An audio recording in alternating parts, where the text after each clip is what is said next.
All right, guys, welcome back. This is the Total Potential podcast and the first one that we are going to be live for. So I thought, why not have one of my new best friends? Why don't you go ahead and Yes, introduce yourself? I got the best title. I'm honored. What's up, Tony? Yeah. I appreciate it. I appreciate you calling me your new best friend. I mean, like, we literally just met on the internet, and I was actually on a recording for my own podcast a couple hours ago. And I literally said to the guy I was interviewing, like, how cool is social media that we can just meet these people? Like, you're out in the Midwest. I've never even been out there. Yep. My name is Krysta. You can, for my shameless plug, you can find me on the internets at the Krysta Huber, as well as the Fix Official podcast.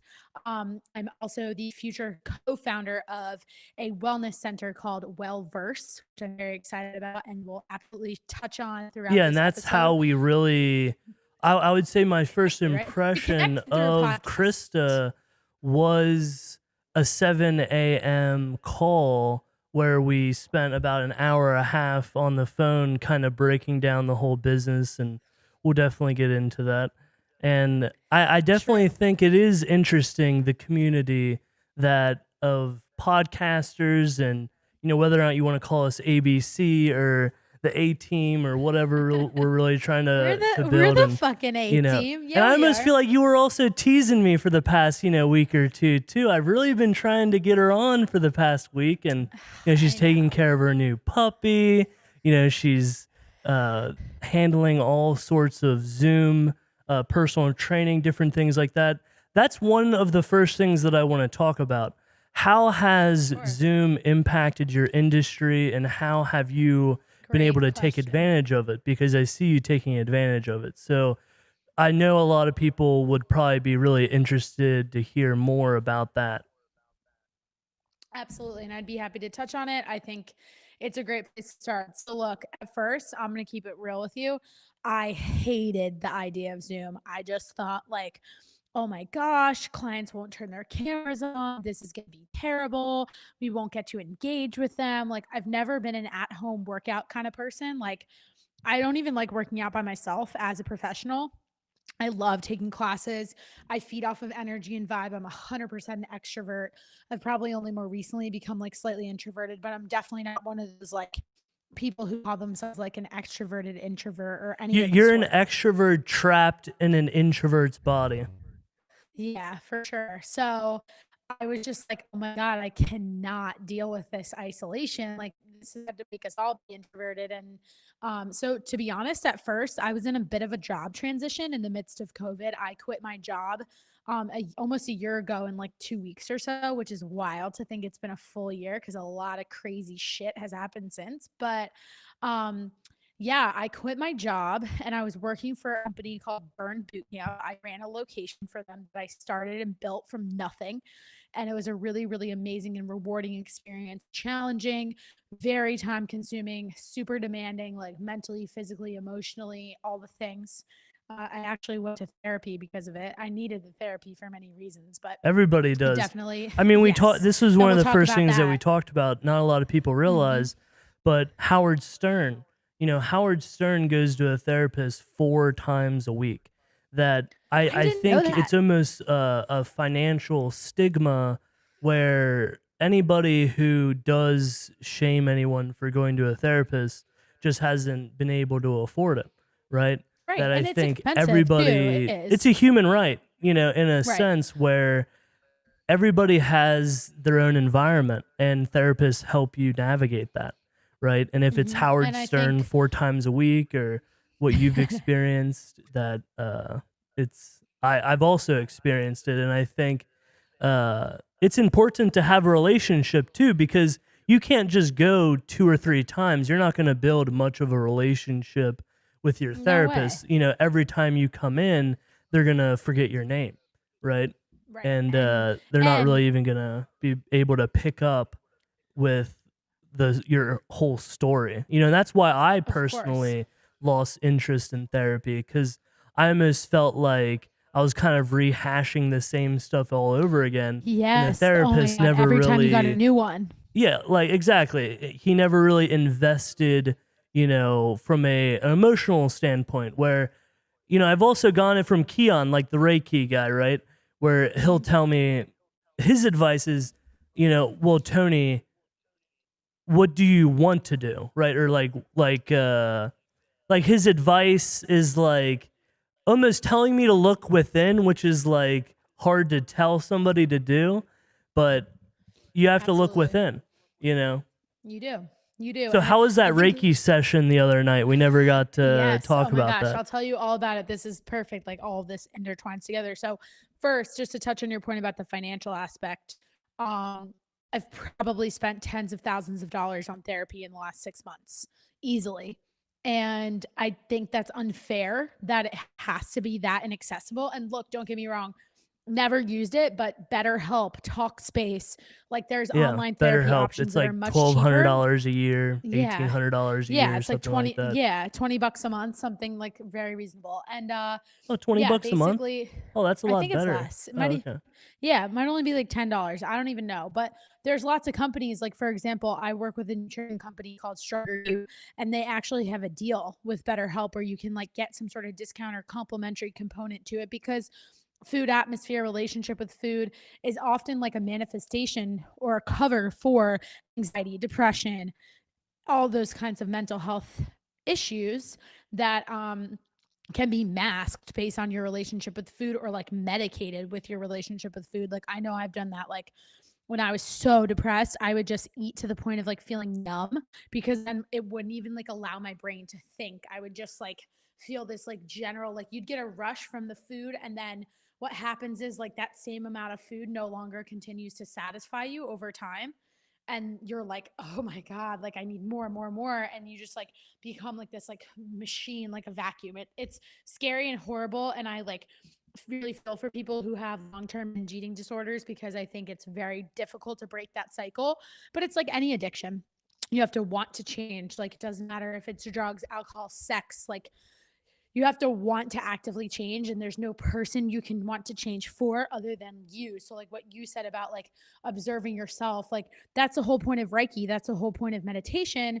It's to observe yourself in thought. And there's two pieces to that. The first piece is the fact that like it's very hard to be self-aware, and there are people out there who can explain and claim that they're self-aware, but it takes like tons of therapy. And like where the meditation comes in is this: it takes like you observing yourself in thought, and like recognizing that it's just a thought, and then you separating yourself from those thoughts. Like as human beings, we have a very difficult time of like disconnecting from Yeah. what's going on up here. And like this is the voice that we're working with all the time. Like even as I'm sitting here right now, like I keep adjusting my shirt and like, like playing with my bra or like whatever it is, or I'm like, oh, I got to move this piece of hair. Like so part of me is like not thinking about what you're saying, because I'm caught up in my appearance, or Sure. the fact that like it just took us 10 minutes to get this fucking microphone to work.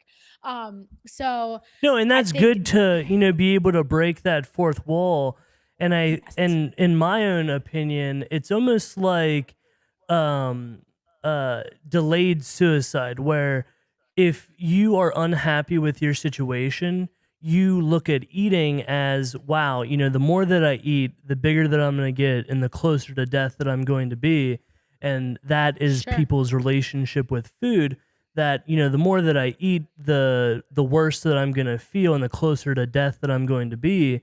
And I think we need to start looking at, I don't want to say obesity, but, start looking at obesity as a delayed suicide attempt, in a sense You've never where, heard that term if you before? go to McDonald's, that should be Yeah. attempted suicide. If you go to Hey, I McDonald's, mean, that should be like an offense. Like if you sheesh, drink, you're if you right. drink, a 40-ounce thing of Pepsi, and I'm joking, of course, this is a podcast, Yeah, but yeah, you, yeah. you get what I'm saying here, where we need to start having that mentality of creating a well verse around us to be able to, create our own environment, that for hundreds of thousands of years, we're constantly being told what to do rather than writing our own constitution, right? In our own Correct. universe, right? Like, how are we going to write Mhm. our own universe into existence? But here's the kicker to that, Yeah. Tony. Like we create our own reality. Yeah. I was just talking about this today with someone else, like, and on my Instagram, it's like we are writing our own universe all the time. We just think we're not, because I mean, I don't mean to get political, but it's just relevant, the topic. Like, look at COVID. Like, a lot of people are out there being like, these masks are being mandated, we're being told what to do. And then you look at countries like Japan and Australia and, you know, parts of Southeast Asia, as well as, like, say, Denmark, and their COVID numbers are way lower, and they've been able to deal with this virus.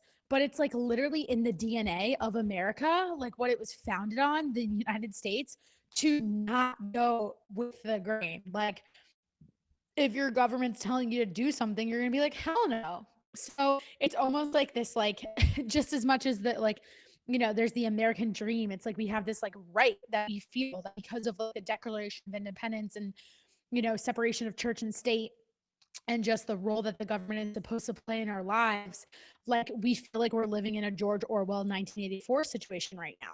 And Yeah. it's that, like, you know, Ryan Holiday, I'm sure you listened to him and have read his book. Nope. The Obstacle is the Oh, you haven't? Oh, you should. The Obstacle is the Way. It's really good. He's part of the whole, like, Daily Stoic, and he has that 3-minute podcast with the newsletter. Oh, that's And great. him and a guest See, that I he love interviews this with- is, you know, a Yeah. part of this too is me reaching my total potential, right? That, Sure. you know, putting great people around me like you, like Dom, you know, and that's really how we actually all got together, was through Yeah. Dom. You know, so if you would, And his I mean, give podcast. everybody a little bit of an introduction, because I'm sure you know him Sure. far better Yes. than I do. Yes, definitely. So the way I met Tony was through my friend Dom Fusco, and I actually have never met Dom in person. He is my brother's friend, so it's like a friend, my sibling's friend. So a friend is friend. My brother's definitely my friend. And Tony was a master DM slider, and he had listened to 2 podcasts. I'm DM assuming you listened to slider. both episodes. Oh Yeah, man, look she's at a you, little. Oh, she's a little. Oh, look at her. Tony. She's slinging jokes. I like that. Yeah. I like So that. Look at Tony that. slid That's- into the DMs because Dom did 2 episodes with me on his I'm podcast. I've been called a weasel. Proddy Rain, like after I got to Wait, Post Malone, okay. Proddy Rain called You- me a weasel. You So, want to know what I you called know, Dom? I've been called a so weasel. Mad at me? Now I've been called a slider. DM slider. Well, Dom called, Hey, I you know called Dom what? something horrible. If there's, you know, what can I say? I like extra credit, you know. There so. you go. I told Dom the nickname that you gave him because I gave him a nickname because on my podcast, I ask everyone what their coffee order is, and his was like super basic, like very straightforward. So I don't called him drink No coffee. Dick Dom. I know. I called him No Dick Dom, but I Oh, meant wow. it in the sense of like he like doesn't dick around, like just like there's Oh. no like he's very like straight shooter, and he got Yeah. so mad at me. And so today I told him the name of your nickname for him, which was Professor Domino, and he just texts me back and he goes, "Bro," like. Okay, so poor Dom out there getting all the nicknames, Oh man, but you know it's But all. yeah, it's and that all in wasn't good even fun. like an intentional nickname either. That I No. was just going for, because just I've came been out. friends with Vinny, like a guy from Monster that's a Monster DJ, and I've been calling him Vin, and I'm gonna call Dom Dom. You know, that it's like Sure. For that sure. you know, this whole New Jersey connection. You know, I'm a big Joey Mhm. Diaz fan too, so this is gonna be fun. And after Yeah, talking so- to Dom, what I realized was a lot of outstanding guys that would typically not be on social media because they're busy, you know, doing cooler shit. Now they're stuck at home and they're coming on social media doing where, the cool shit. you know, the past like 4 years has been, you know, the weasels coming in, the industry, saturating it, you know, like low quality content, you know, still decent quality, but hey, you know, what can I say? And then now all these dope kids that, you know, should be going off to industry, and, you know, they're sitting at home and they're thinking, wow, like I'm going to jump on social media. And Dom is an outstanding guy that kind of separates himself from the typical saturation that we currently see. right? Totally. I That mean, you touched on this with like meeting cool people, because I'm sure Dom told you this, but his whole reason for podcasting is just get smarter. Like he wants to create a wealth of knowledge. Kid's 21 years old and he teaches me shit every day. yeah, And a network. like I That love what I that. Like, presented to yeah. him was an ABC network, right? Mm-hmm. That For he sure. has a friend that he was going to go golfing with today that they planned on, because he produces a few other podcasts and he's Yes, 30 he does. something, and I don't know how deep I want to go into it, but similar to what I'm going to be providing to you is that technical support of, hey, Mm-hmm. here's an email with the dream setup, right? Good, better, and best.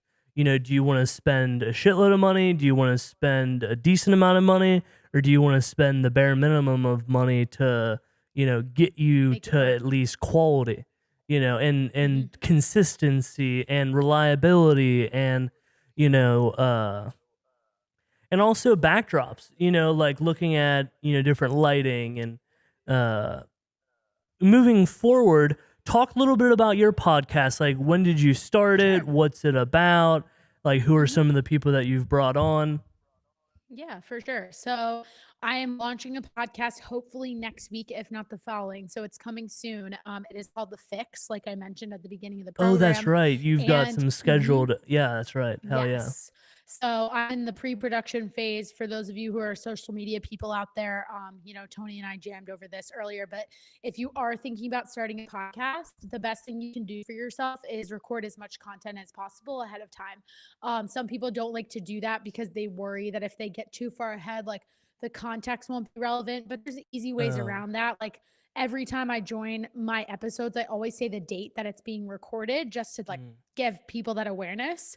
Um, but also too, like it's another thing, like it's another platform and another medium that you're taking on. Like I manage fucking 3 Instagram accounts right now and I'm adding another one for another company. So to then add a podcast on top of that, you need to create a content calendar the same way that you would.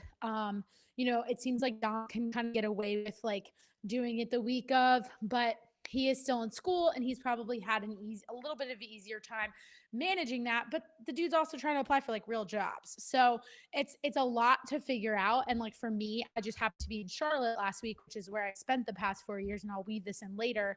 But I had a lot of friends down there that I wanted to record podcasts with, and it's always great to do it in person when you can. So I recorded like in over 4 days. We knocked out like 5 episodes. It was great. I mean, I was oh, in the okay. studio So one that's day what for you're like thinking, that 5 hours. I would like, or whether or not I would help you set up, or I would come and produce it for you, and Mm-hmm. then we would just shoot 4 or 5 of them in a Right. sitting, is Like, what you're yeah, because thinking. I like to get people in person, like in their element. So, like in this case, I was in a studio that is a podcast studio, much like a setup like yours, Tony, Yeah. and it's awesome, great quality sound, all that jazz. But for example, like 2 other women I've recently recorded here in Jersey, one of them is a chef. She owns a bakery. So I literally recorded our episode with me sitting there and her working in the kitchen. And I got the video to go with it, not of just us talking back and forth, but like the cameras on her so that we can really like see her in action. And then another girl braided my hair because she's a hairstylist. And I feel like it's important to get people in the element, one where they feel comfortable, but two, it's like, okay, let's show how this person shines. And let's also kind of peel back the layer of this. Like, give me the behind the scenes. And I think the beautiful part about podcasting is, yes, you have the Joe Rogans out there, the Tim Ferrisses, the Brendon Bouchards, but it's still such a green space that there's plenty of room for people like Dom, myself, you. Like we have a lot of things in common, but there's also a lot of things between the three of us that are so different. And yet we can all get together on a podcast and have like a ton to talk about, which is pretty amazing. And there's no right or wrong way to do this. Like some people have the impression that, and I listened to this today on the Skinny Confidential podcast. It's a really good one if you've never checked it out. Yeah, and it's all And about watch time. And that's what I told yes. Dom too, that the more that we talk off camera, the better, because then when we're Mhm. actually on camera, we're going to be able to We talk vibe for better. 6 hours or 5 hours or 3 Yeah. hours, and Right. then live stream like we are now, and immediately be able to upload, and our job's already done. Mhm. Exactly. And And it's like then just a great way to get your message and across. then create a lot like an always live where people would just pop in. So you wouldn't like how you're talking about a posting schedule, right?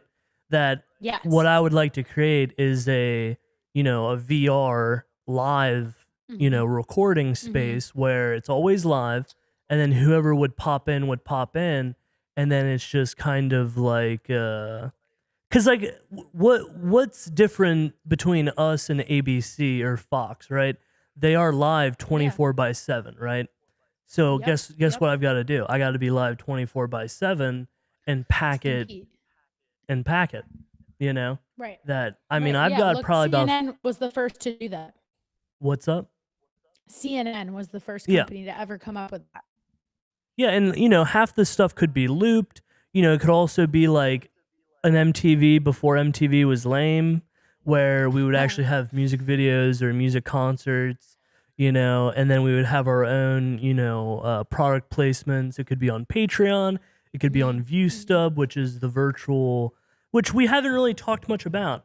ViewStub is a company that I'm a brand ambassador for, and we will be doing in-person and virtual pay-per-views, and it's super dope, giving everybody the power of pay-per-view in their own hands. So, someone like you that is doing workouts, you could basically do a workout series that's pay-per-view and then sell it as P90X. Get app and all that shit. Yeah, like bring it, P90X, but for you, and then. No, I think that's awesome. But obviously, you would want to be personalized as well. But then that's when people would pay a premium to get that personal time. 100%. But, or we could create like an AI, and map. That would be cool. Like map your face in the green screen, and then just create a hologram of you. Of me. Yeah, duplicate me out there. All right. Tony. Well, let's digress. We digress. Let's digress. So what would you like to talk about? Do you have any questions for me? Sure. I'm gonna let you. We're like I think what I said earlier, like for as much as we can jam over and have in common, there's like also a lot that makes us different. And so I think like the big question I have is I think there's definitely a misconception that people who live out in the Midwest don't necessarily have access to some of the same resources that say I do, being 20 minutes from New York City, or someone who's like in LA and California. And I think you like completely defy that stereotype. So just kind of like, that's great. Not to run through your whole story, but like the fact that like you've produced content for Post Malone and you've met some pretty big names. It's like, how, like, did you ever anticipate as a little kid that you would go down the route that you have? And second, do you feel limited in any capacity based on where you currently live? I would say no. I mean, look at the fucking studio that you're building in your backyard. Yeah. But at the same time, like, do you think it's inhibiting in any way because you're not like in this major hub? No, that's great. And I take that as a great compliment, and I want to thank you, for being on here as well. And I think even you inviting me on your podcast, right, that I have been limited locally, because although I have helped and produced a lot of people, I have not yet to this day been asked on a show myself, right? I know, that I've helped everyone else, but nobody has really reciprocated. So, for your second question, I think that answers that very well. And on the first one, I would say that I never have ever put any limits on myself, and that I actually have been a bit of a visionary in literally my dreams. Going from dreaming of what the inside of 101.1 The Wiz, our local hip hop station, coming from the east side of town, having my dad having the background that he did in music. My dad did have some experience running monitors at Bogart's, which is kind of our local sound place, and he ran sound, and so that's somewhat of my musical background, and a little piano, a little bit of guitar, a little bit of drums. Awesome. But I realized that I was not the talent, right, and that I was more of a team player, behind the scenes kind of guy. But I will say that I have been dancing since I've been in the womb. My mom danced, my oma danced, my dad danced. I don't dance anymore after I spent the time that I did at College Beats. That kind of took a lot of my.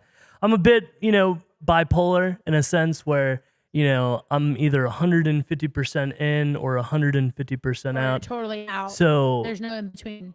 Yeah. So as a 4-year-old and growing up that I did very culturally that you were talking about from the Midwest, because like I was kind of rambling a little bit, but where I was going with this is as a dancer, dancing Tony the dancer. with Tony 40 the tiny other dancer. with four, so I was always on stage my entire life, right? Dancing at television, Disney. We were on tour in Europe for a month. So I was a professional dancer my entire life, for this family, That's so cool. for this family organization, and it was a blast, right? And so we have 16 clubs all throughout the United States. So we've probably got like 4,000 family friends basically. And that's where I kind of got all this inspiration from, not so much the Midwest. That I'd go to high school and I'd get upset. Cultured. I'd go to high school and I'd be upset because I would try to tell somebody to grow up, but then I had to realize that they haven't gone through those similar life experiences where they're just not capable. Yeah, like I was skiing every Thursday. Like pre-2008, like I was skiing every Thursday. You know what I'm saying? Like how will that this shit's different. How's that going to impact how you raise your kids? So is that going to impact how you raise your kids? Yeah, and I was in Europe at 10 years old, visiting family. I mean, I've had a lot of culture, different than a typical Midwest, child, where on a different end, my dad, his dad was in the military, worked at Kroger, which is like a local grocery store. His mom was Dude, I know Kroger. Yeah. I'm from North his Carolina. mom was a lunch lady, I believe, from what I understand. So the typical Midwest life, right? So my dad does come from that more traditional American, but they are Scottish, being their last name is Johnstone. That my grandfather, my Opa, he passed away when I was 1, and he had 2 girls. So as a way to, what's the word? Get some brownie points, my dad gave me my grandfather's last name of Prugel. That my last name should have been Johnstone, right? Okay. And so I'm kind of like immaculately conceived in the sense of like names. I'm gonna Jesus today. We're going to church. But that's just a joke. But where my grandma is like my best friend. You know what I'm saying? Like she's, my parents are together. Everybody's cool. But my oma has taught me so much. And that they've always wanted a boy. And my grandpa, he passed away when I was 1. So I don't really have. I'm an only child as well. So this is all my own doing. The only person that I can really thank is Google, and YouTube. That, I started a YouTube channel in 2007, and I really started taking it seriously in Wow, you were in like 7th grade? Yeah, 2015 is when I really focused solely on it. But I've had a mobile auto detailing business at 15 years old, where the whole business model wasn't so much to detail cars as it was to develop relationships, right? That who could afford a $300 detail? Somebody with money. That's all training is. It's not about who can do the best explanation of a burpee. It's all about who can be an empath and that's the difference between a great coach and an okay coach. It's like there's such a misconception that like people who like don't want to go to college or like just don't know what they want to do with their life become personal trainers. And I think that's bullshit, because those are the shitty ones. Those are the ones who like are walking around a big box gym, don't have many clients. They're like this all the time. And they got into it because they did bodybuilding competitions. You being a bodybuilder, that's really great that you have discipline and you can do that. But you have no idea what it's like to be an everyday person who cannot dedicate that level of time and commitment to their craft. And that's what's different about the well-verse, is that, Yeah, 100%. it's coming at it from a therapeutic standpoint Yes, where, totally. you're almost going to feel like while you're working out, you're also getting, a little bit of that therapy aspect as well. You literally can. Like we talked about this, but one of the pillars of services that we're offering, the top 3 are fitness, aesthetics, like Botox, facials, and med spa, and then therapy sessions. And I said to you, Tony, like something that I'd really love to commit to doing is some kind of study where we've been open for like, this will have to be a few years down the line, but we start from day one. We like have a controlled group of clients who don't take therapy and only do the workout versus the ones who do therapy and workout in tandem. I want to see if their results are better in terms of fat loss. 2, is their commitment to the workout itself better? 3, what is their just like general biofeedback in terms of like mentally, like what did they get out of the workout? And then 4, and we like measure stats in terms of like strength or endurance or some sort of capability, are the ones who did the therapy better. Because yes, there's a lot of other like external factors that we can't it control. sounds like a book. It sounds like you want to write a book. Yeah. Yeah. I do probably want to write a book. I mean, I did go to school for journalism. That sounds like the book right there. Yeah. I'll keep that one in my back pocket, man. It's called a case study. Yeah. Yeah. Exactly. Yeah. Yeah. For sure. For sure. And, for me, all of this is so important to me because I definitely was that person in people's minds who like, look, I have so much to say on the topic of this because one, I went through a personal, very severe battle with depression in the last 10 months, but also because I literally had a client say to me 2 days ago, she was like, I hate that for you. Like, I hate that you experienced depression. And I'll get into the why, but she was like, I kind of love it. She was like, I kind of love that you did because like, you just seemed so untouchable before. Like, in a way that was like, well, of course, like Krysta's macros are perfect and she's eating well and she's getting her exercise in and she's drinking her water. Dude, I drank fucking no water today. Yeah, exactly. And like, listen, I drank no water today. Like, I don't have my shit together. I'm actually the heaviest weight that I've been in like over a year. And you know what? It's totally fine because I'm really happy, but it took some tough conversations with myself to get here. And I just appreciated what that client said because 1, she cares, like you said. 2, it was just like nice for her to be able to relate to me in a way that she never expected to. And a lot of this has to do with the fact that my client base, by way of the gym I used to work at in boot camp, are mostly women in their 30s and 40s who have 1 or 2 kids. I'm 26. I'm very single.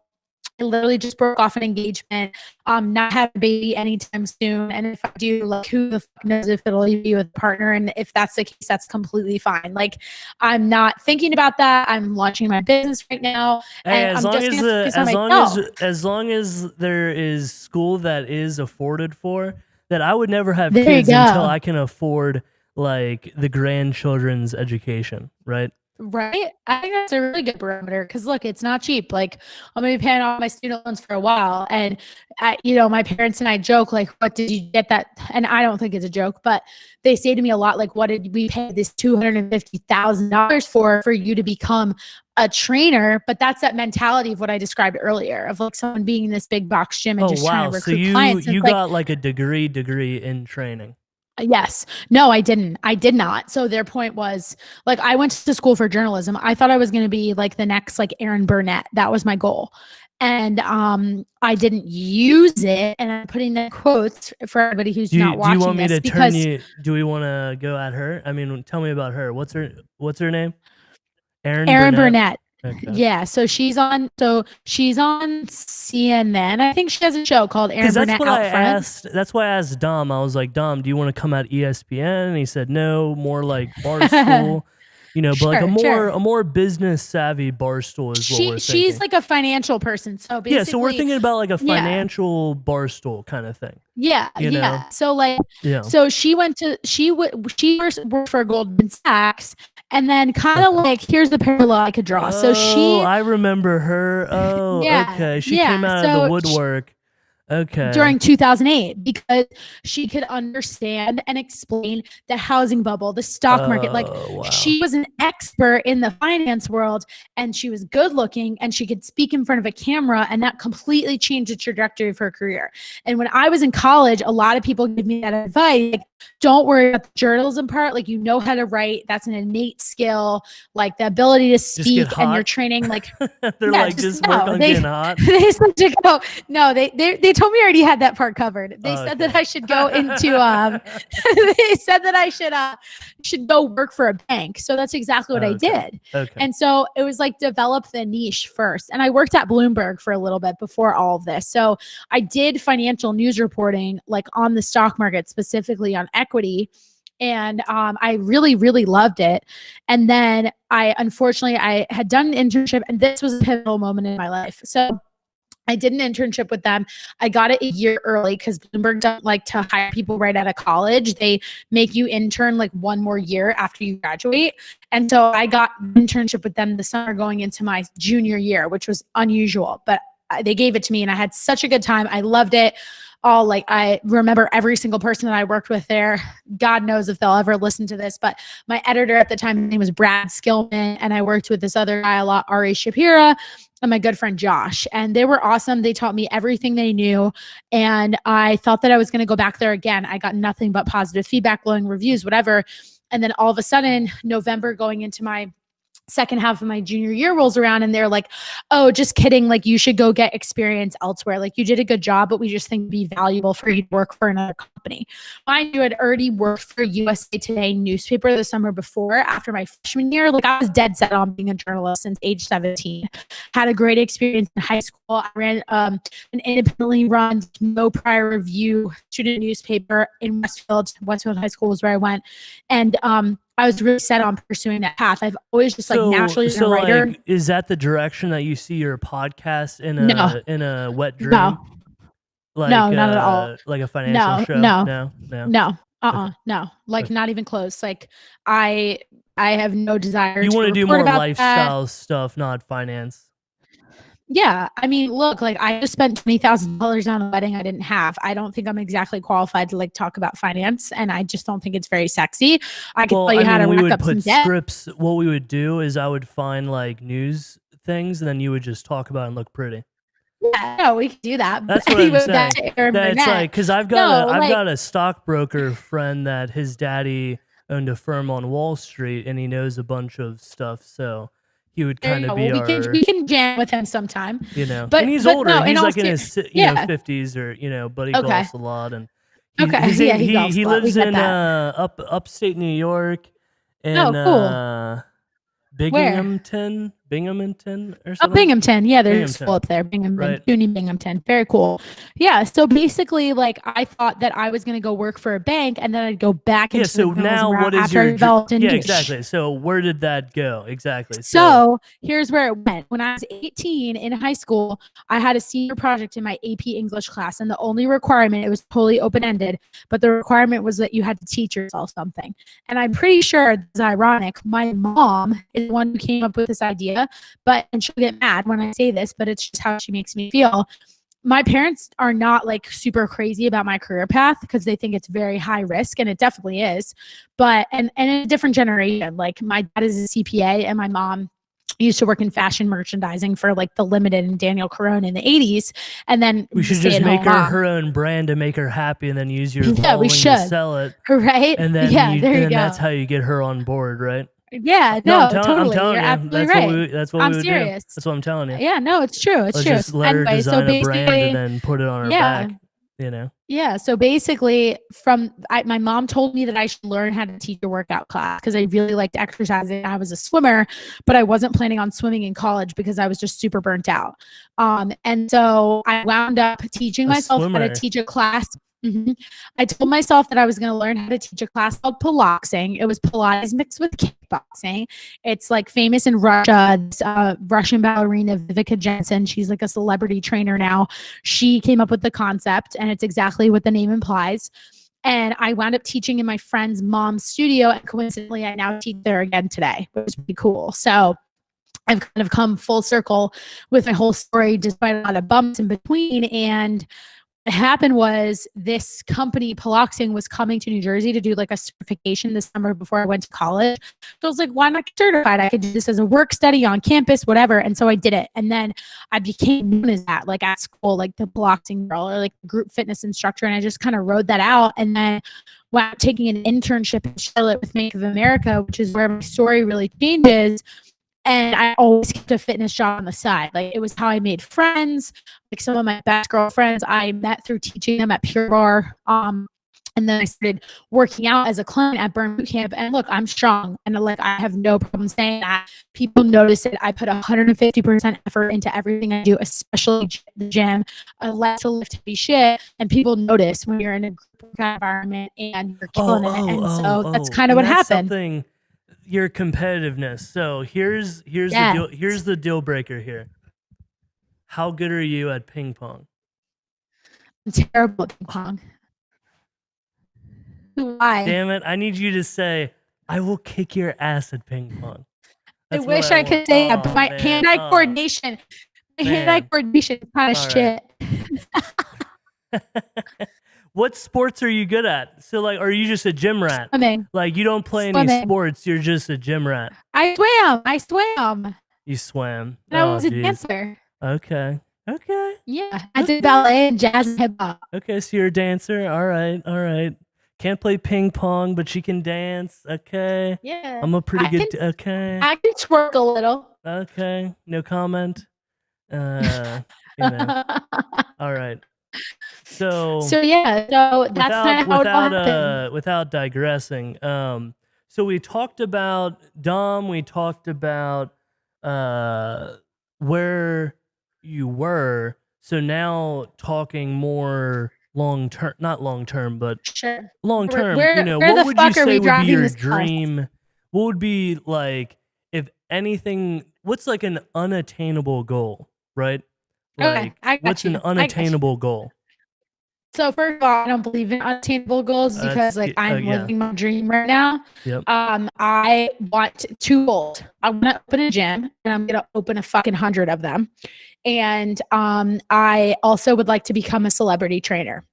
So I'm working on both. And one of the ways that I think that I can master this whole like celebrity trainer idea is, as I travel to different cities to determine appropriate locations for my studios, hosting pop-up workouts in parks, partnering with larger brands. Like, I have a great partnership going with This is what we're going to do. This is great. This is great. Yeah. It's like the same vision of me wanting to run around to different Airbnbs. And then what we do is just say, like, hey, you've got land in your backyard that's not being used.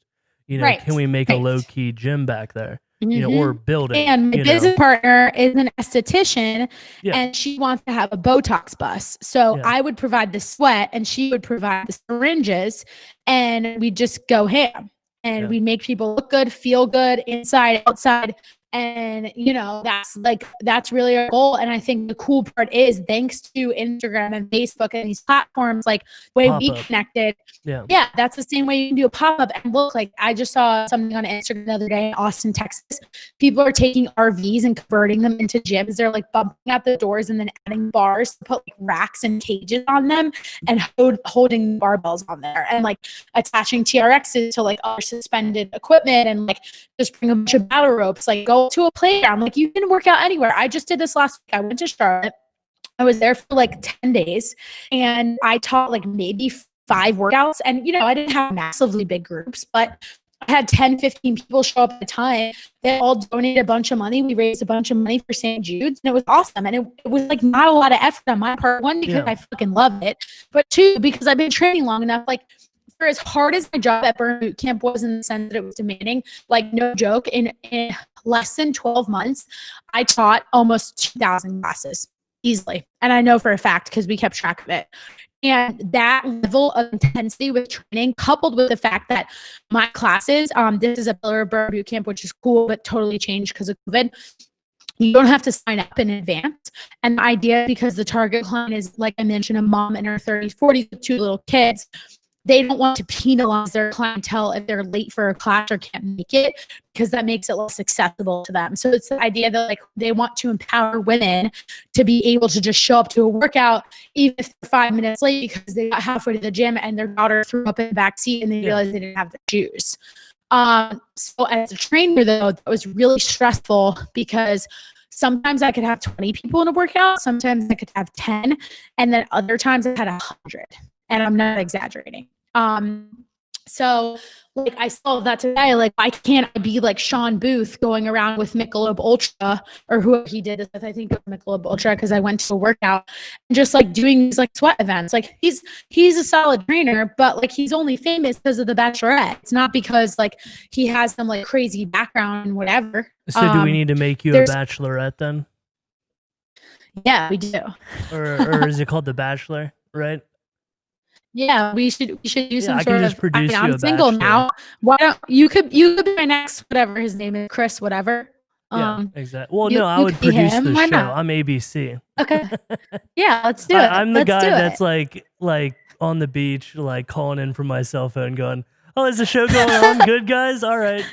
You know, that's the type of like modulation and remote control that I'll have the capacity to do. That's cool. Yep. Yeah, and this all sounds really exciting, that to be able to up your quality, because that's the only thing that separates you from a celebrity, right? Is that, you know, perfect quality 360, so then you're kind of elevated to that level where then a celebrity is going to look at you and go, "Oh, okay, like she's ready." You know, there's no, you know, I got a huge compliment last week. This woman came to one of the workouts in Charlotte and I never met her, and she was the only one in the class who didn't know me. And like, look, living in Charlotte, it's not a huge city, but it does have the trajectory to become one. There's a stat I heard that in the next 7 years, over 1 million people are going to move there. It's a great place. And I have probably trained upwards of 1,000 to 1,500 people across 3 gyms, and people know who I am. And I had a woman show up to this class, and I could tell right away she was in very good shape. So I had a feeling she was from the Northeast, because if you've never been to Charlotte, here's a little tip. No one in Charlotte is actually fucking from Charlotte. So there's a joke that there are unicorns. It's like one of those big transient cities. Although I do have a new friend that I just made, who he is from Charlotte. He always like jokes about it. He's like, I meet people all the time. They're like, "You're a unicorn." And I'm like, haha, I know. So anyway, the girl said to me, I started talking to her after class, and I mentioned I was living in New Jersey, going back and forth between New Jersey and Charlotte. And she comes up to me, and I'm like, "Oh, how'd you find out about me?" She had met me on this platform called SweatNet, which I can talk more about because I'm actually launching their location, or their subsidiary, I guess you could call it, here in Jersey, their network. And she said she found the tickets for my boot camp, and she's been doing a lot of outdoor workouts because she moved from New York. She's actually a baker. She owns a bakery. And she moved from New York to Charlotte because her boyfriend or her partner lives down there. And so she was like, been doing outdoor workouts, popping around different people. And she's like, "I just want you to know one thing. The minute we started the warm up, you switched us from jumping jacks to high knees." And she's like, "I don't know what you said. Maybe it was just your body language, but I immediately knew that you were not fucking around and you were a New York City trainer. Like, there's a different caliber to training around here." And that was just such a huge compliment for me, because not that that's not why I do what I do by any capacity. Don't get it twisted. Like, I do it for my people. Like, I just was on a phone call today where I am helping a gym grow their presence online, because I've been able to do that for myself quite successfully and for other gyms. And she said to me, the owner of the gym said to me, "Well, why would we offer," we were talking about doing like those quick 10-minute abs or like 10-minute glutes, because now you're competing with apps like Peloton where you can do like a 10-minute ride, right? And she said, "Why would we offer like a 10-minute workout if none of the followers really use Instagram?" And I was like, "You're missing the point. Like, you need to be in a situation where you act like even the 2 followers that you have give a shit about what you're posting, and everything you do with them in mind breeds a level of consistency that you rinse and repeat. And even if you only change one life, it's still one life that's made better by something and also that you make sure you're using hashtags and that you're that you're following all the technical stuff, of course. Yeah. Right. But at the same time, though, like you can't miss the forest for the trees.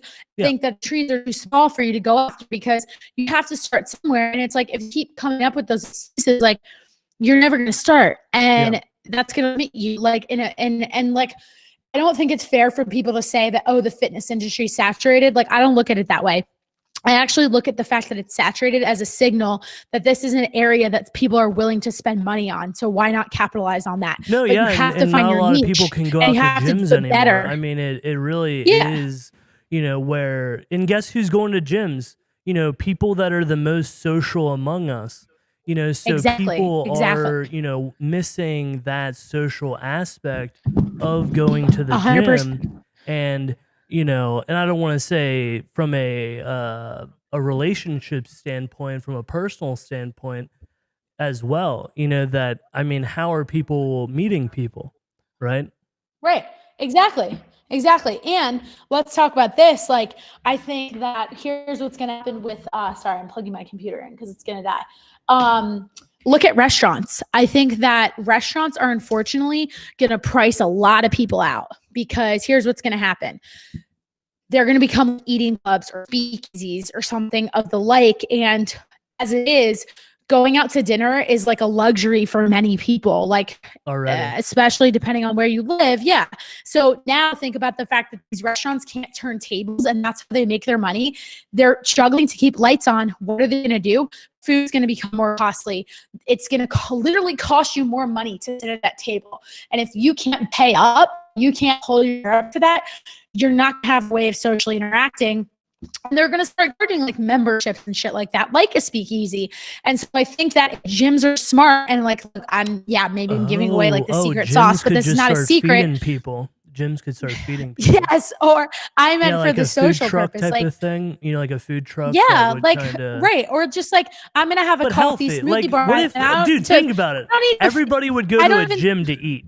Where else would you want to eat? It's not even. You know what I'm saying? Like who? Like that, those are the people that you would want to buy your food from, right? Sure. I don't even mean that though. Like it's not to eat. It's just a social. Sure. The social aspect, yeah.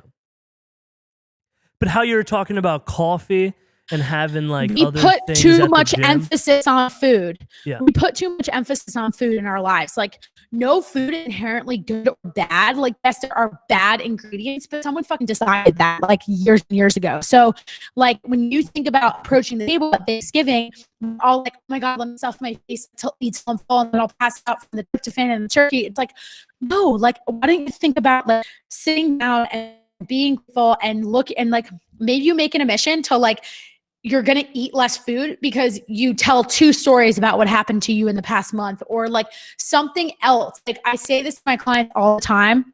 A lot of them have trouble losing fat because they feel that their partner is inhibiting them because of their behaviors. Like they like to go to breweries or whatever. And first of all, that's an excuse. But second of all, it is hard. And here's the thing: like we put too much emphasis on food. Yeah, like I mean, we just put too much emphasis on it. Yeah, like yeah, but it's not even. It doesn't even have to be that specific. Like instead of going to a brewery or going out to dinner, why can't you go on a hike? Or why can't you cook a meal at home together? Like there's other ways to have a date and like continue to date your spouse, date your partner, or whatever it is. Like, I was just complaining about this with a friend the other day. Like I started dating again. I really skipped over this part, but about 8 months ago, I broke up with my fiance and decided that he just wasn't the right person for me. Cliff Notes version is that we had a lot of different opinions around religion and how to deal with our problems. And we just didn't want the same things in life. Great person. I'll love him forever and ever. He knows that. And he supports me through and through. He literally told me the last time I saw him, that if he had any money in his pocket, I'd be the first person he'd get his last $1 to, because he knows I'm going to be really successful and he'd make that investment back tenfold. But I think like dating again, it's been difficult to like rein it in with like the drinking and the eating, but that's because everybody's go-to is like, hey, do you want to get a drink? Hey, do you do this? How about like you do something outside or whatever. And so like, I'm really trying to remind myself that that doesn't have to be the answer, because like, come on, I'm not going to order a fucking salad every time I go out. That's just not how I work. So yeah. A ballad? What did you say? Yeah. I'm not going to order a salad. Like, a if salad we're going every out time to you go eat, out. I'm going to get something. Yeah, I'm going to get Well, and something that I think, can't make it myself comes home. down to like, for example, if I had a family, once again, Yeah. like, how do you feel about not having pop in the house? Sure. You know what I'm saying? Like different things like Yeah. that where so I mean, not that we want to get into religion. So I'm trying to, because I guess that was okay. your sticking point. Like, meaning, are I can you talk more about it. religious or less religious than him? Like, was that? I'm less. I Yeah. don't like the word religious. I'm fully using it. I'm spiritual. Yeah. I think that religion insinuates this idea of like organized, like cult, like mob herd mentality, whatever you want to call it. And we Wow. just grew up in really different worlds. So this is unfair.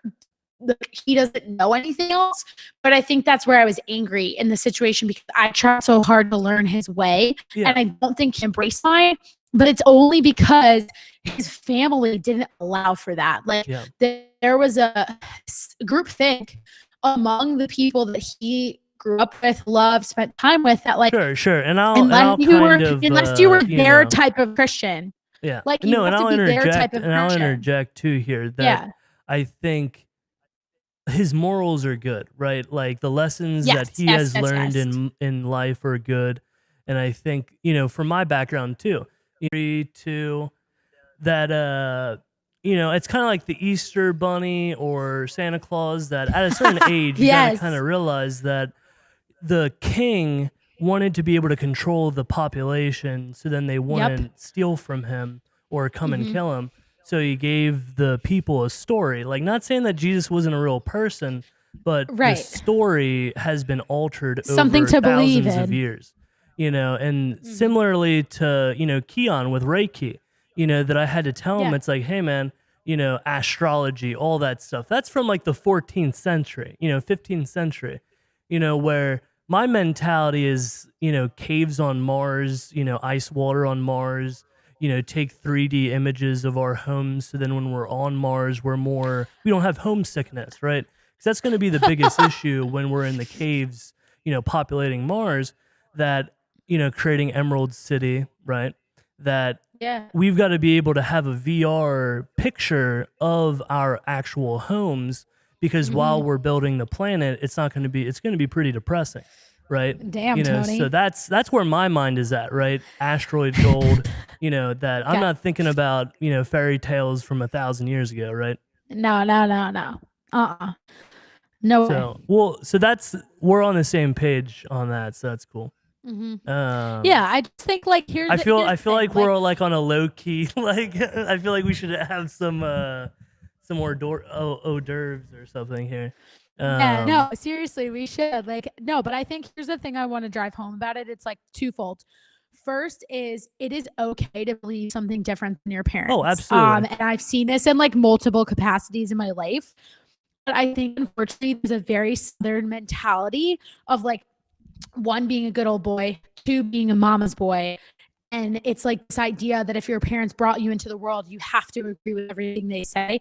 And that's just so ass backward and very unhealthy. Like, you should be your own person. Your parents should encourage you to be your own person. And like, the problem that I have with a lot of these situations that I found myself in is very hypocritical. Like, the same people who are telling you like, think about this, that, and the other thing about God and Jesus are the same people who are getting pregnant before they get married, even though they don't believe in sex before marriage. So let's go back to that freaking immaculate conception comment.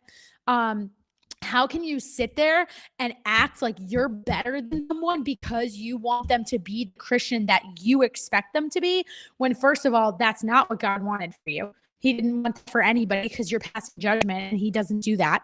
And second, it's like, you can preach all these things from your ivory tower, but then the minute it happens to your cousin, sister, mother, brother, friend, like, you try to cover it up and fix it. And yet I'm the bad guy because I'm opinionated. I speak my mind. I'm quote unquote offended too easily. But all these people are the same thing. Like, I had conversations with people who were my future family telling me that it was inappropriate that my brother and his girlfriend lived together because they were trying to save money living outside of New York City, and they like to travel, so they're not ready to get married yet and spend money on a wedding. Like, that's no one else's decision besides their own. And if they're happy with that, let them be. Because not spend $4,000 on a wedding, right? Right. And that's like, I mean, that's another thing too, where, I would rather put that into a down payment on a badass RV. Dude, $4,000. Like, let's try again. Weddings cost $75,000. Like, I was halfway there, and I got. But you're like a pretty princess. You're a princess. I don't know where. No, the average wedding, it's been studied. Like, well, I'm just talking about you. I'm talking about you. You deserve. No. Like, as much as we could save money, I feel like you do deserve. At least. Well, I appreciate that. Like $250,000. Just so people know wedding, this, even literally in like Idaho, the average cost of a wedding is $30,000. Like PewDiePie? I didn't, but I'm going to tell you a crazy stat. Like, the average cost of a wedding in the U.S., no matter where it is a minimum of $30,000. Well, we own, the reception halls and stuff, so we don't have to pay for that. So there you go. But still, that's actually the cheapest part. Like, sure. It's the band and the dress and the food and all that. We can make some sausage, a bunch of sausage. Hey, if anybody wants to maybe buy some chickens, some rotisserie chickens, maybe. Like Oktoberfest. If anyone wants to buy a wedding dress, I'm giving myself a shameless plug. Yeah. I have a beautiful couture wedding gown for sale. If anybody wants to buy it, hit me you up. never know. I mean, you never know. You may get lucky. Who knows? Yeah, I've been trying. I can use the funds, so I'd like to reinvest it in my business. So find me on Instagram at the Krysta Huber. I'll send you pictures. Yeah, I'm just cheesing here. All right, so you asked me, like, if I ever thought that I would be in this direction. So yeah, like from my German club and growing up, like seeing Oktoberfest and seeing big productions, I would say as a dream, I always have had the dream to have my own event at the club, right? And to use my entertainment abilities to help sustain our clubhouses, right? That a lot of the older people are dying out and the clubhouses are closing. So, as Germans, we've got soccer fields. So I could put a stage on the soccer field, 250 person hall, 500 person hall. We do have, stages, and these are big associations with 300 plus paying members, right? So I've got captive audience. Yeah, exactly. And I think a virtual Oktoberfest, different things like That'd that, be so where cool. Polka music isn't popular, so I have to be in entertainment, in hip hop, right? But I'm never gonna bring back polka music. That's not gonna happen. But I mean, talk about what sort of music that you like. I'm trying to get my dog to come into the frame. Hold on. And we can wrap it up too. But I just want to. She wants nothing to do with us right now. All right. Well, I'm gonna kind of. Yeah. No, I'll talk about what music I like. I love music. It's very important to me as a trainer. Before you do, first, what I'm gonna do is ask everybody that if you haven't, please subscribe and check out all of Krysta's links down in the description below. I appreciate that. Thank you. So I just wanted to throw that out there before we continue. I should have mentioned that in the very beginning. So yeah, what sort of music do you like? I appreciate it. I like variety. I'm definitely like a big EDM type lover. Anything I can dance to. I like your you boy were talking Post about Malone. Twerking earlier. We're back on the twerking subject. Yeah, I just like to get and down. She's thick. But then I also like some good music that you can just cry to. This is really funny, but I have a podcast coach. His name is Chase. He runs a company called Operation Podcast and Ever Forward Radio. Is that the guy that you sent me? Yeah, he's a cool dude. And I DM'd him. And he got back to me, and he was talking about of course how he did.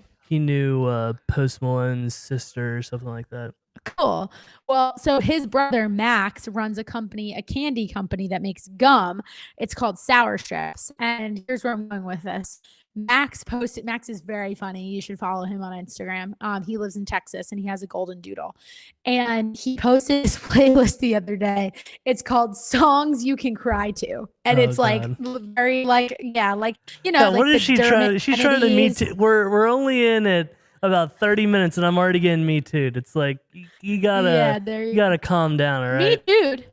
What does that mean? I'm just kidding. I'm talking about I'm gonna me too myself. That I gotta be I gotta behave. I don't know what that means. It's a joke. Okay. Like I'm not talking about the Me Too movement. That's for sure. No. I mean me talking like what's the word? Agreeing with what I'm saying? Well, like I want to be appropriate, right? That you were talking about the grinding music, right? You know, I just don't want to get too carried away. You know, I'm gonna get carried away. That's all I'm saying. Like I don't want to get carried away. We'll let it fly, Tony. I'm talking about the like the Dermot Kennedys and the Leons of the world, and like the what's that girl, Zoe something. She has that song "Control." It's really good. I like some of that kind of music. Yeah. I love it. Yeah. I'm just getting hot. That's all I'm saying. I'm just getting hot and I'm just getting nervous. Sheesh, Tony. I don't want to get myself in trouble.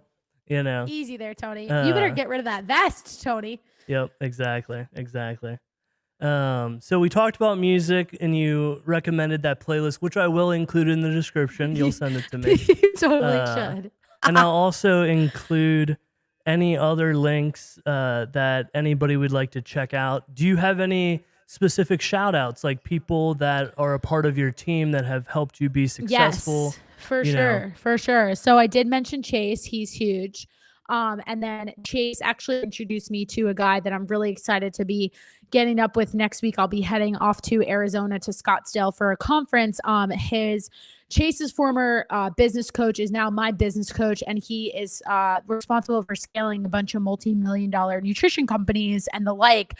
His name is Jason Phillips, and he's an awesome dude, super cool. He said to Chase Chase said to him when he was introducing us, he goes, "Listen, Krysta's really blunt, so I think you're going to like her." And then I said that on the phone, and he was like, "Oh yeah, Chase told me that." And he goes, "And look, I'm divorced, so I think you could figure out why." And I was like, okay. So he's an awesome guy, and I'm excited for the help that he's going to be able to give me. I also have my friend Jessie Kolbenschlag, quite the last name, and she is on she's a life coach. My dog just peed and I watched her fucking do it. So I'm distracted. Dog. And she's a cutie.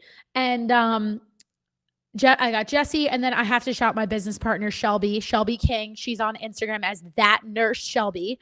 So if there's any medical professionals out there. She's the Botox wizard. So yes. We didn't really cover that too much. So talk a little bit about her and what she's doing. Yeah, and Shelby and connect that to Wellverse as well. Wellverse, yeah. So Shelby and I met. I worked at a gym for a very brief stint right after I quit Burn, called Hustle House. It's in Charlotte. Shout out to them. They're a great group. They're Charlotte's only group fitness that focuses on physique training and high intensity interval training with the physique emphasis. So it's more strength based than your average workout. And Shelby and I met there because she was doing some part-time marketing work, as was I. And she and we joke, when we first met, we thought each other didn't like the other person. And that had to do with the fact that at the time I was really depressed, but I didn't know it. I couldn't name it yet. Beans barking. Hold on. I'm going to grab her so she stops. Hey, come here. And once again, everyone, if you haven't subscribed to myself, subscribe to the puppy lover. And guys, I am sorry for any bad jokes that kill the mood and vibe. That we were vibing so good, and then I just put a big ice cube on everything. No, you didn't. What are you talking about? So anyway, back to Shelby. Yeah. So when I met her, I was really depressed, but I didn't know it because I was looking for a job. I was all over the place. And I basically just found myself in a situation where I didn't know where to turn or what to do next. And I tell this story a lot. And my friend who kind of shared this with me, he's going to be like, how many more times are you going to tell the story? But I never name him by name, so he probably doesn't care. But at the time that I met Shelby, I had another friend who I didn't know that well at the moment say to me, he was like, there was something about you that you were just like clearly masking. And he was like, I didn't know you and I only met you in the context of the gym. But the first thing I noticed about you was that there was more to your personality that you weren't letting shine through. You were censoring yourself, had this mask on. And he said to me, like, I noticed when you put your microphone on when you were training, it seemed like the weight of the world slipped away and you focused on your clients right in front of you for that hour, whatever.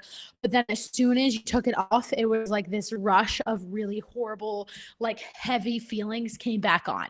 And at the time, I thought it was because I had quit my job and wanted to go back to corporate America and look like to go back to the spiritual component of all this. Like, I do believe that God had a plan for me and it just wasn't what was right in front of me. And I was trying to force that. And so it wasn't working. Like, I didn't belong in corporate America. I didn't belong marrying this guy. And it was just not supposed to work out. And that's totally okay. And so when I met Shelby, I felt very like helter-skelter and I was a little bit jealous of her because she seems super organized. Yeah, she's a nurse. She's an oncology nurse. Yeah, she had like this whole schedule where she did like time blocking and like we were responsible for handling corporate outreach for the gym because we were based in Uptown, which is where at the time all the offices were before Corona. And so we wanted to offer these companies like discounts to come in and host workouts as like social events, right? So Shelby and I worked together for a little bit and then I wound up leaving and taking a hiatus because I realized I was not in the right relationship and I just completely shut down. Yeah. And I'm very grateful for that family of that team at that gym because they respected my privacy. I barely knew them. And they were like, do whatever you got to do. You don't have to tell us anything. Just like come back when you're ready. And I wasn't ready and I actually left. And I went back to Jersey and like quarantined up here and just lived at the beach for the summer and like completely reevaluated my whole life, which is great. And through that time though, yeah, Shelby if I could give you a hug through the phone, I would. I appreciate that. Yeah. And somebody told me something the other day that really resonated with me and I want to pass on because I think it's helpful. When you can tell a story that broke you and hurt you and no longer cry about it as you're telling it, it means you're over it. And I don't bat it. I'm not crying right now. I will not like shed a tear over this anymore because it made me so much stronger. And I can see that now and I appreciate that. But I think that what I realized in that time is like, I was surrounding myself with some good people and I didn't even know it. So Shelby was one of those people. She knew like she had left because she took on a travel nursing job part-time in addition to her full-time nursing job, which is just so much. And, she like periodically would text me and be like, hey, where are you? Are you still in Charlotte? Is everything okay? I miss you, whatever. And I like barely knew this girl. I maybe met her like 4 times and I couldn't like bring myself to tell her what was happening. And then finally I did. And several months later, I went back to Charlotte to like get all my stuff. And I didn't see her in that time, but we just kind of kept in touch. And then the weekend that would have been my wedding, it was in New Jersey and I didn't want to stick around here. So I decided to go to Charlotte to see some friends and just like I was competing in this competition that was like an NFL combine type thing that Hustle House was hosting.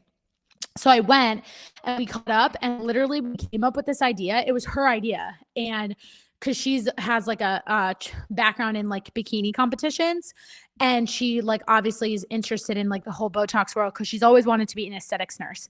And she said to me, she was like, I want to create like a WeWork, but for like wellness. Like, and when she told me about it, I was working for somebody else. He and I parted ways and I appreciate him. I'll give him a shout out because he is a part of my story. My former boss, Sam Tooley over at Alpha Fit Club, he's in the process of scaling his gyms and he's done some pretty cool things and faced a ton of adversity over the last few years. And that kind of gave me the strength to be like, all right, Krysta, like buck up. Your problems are freaking white girl problems in comparison to like this guy lost his dad and brother in sad ways. And so I was about to commit to franchising with him.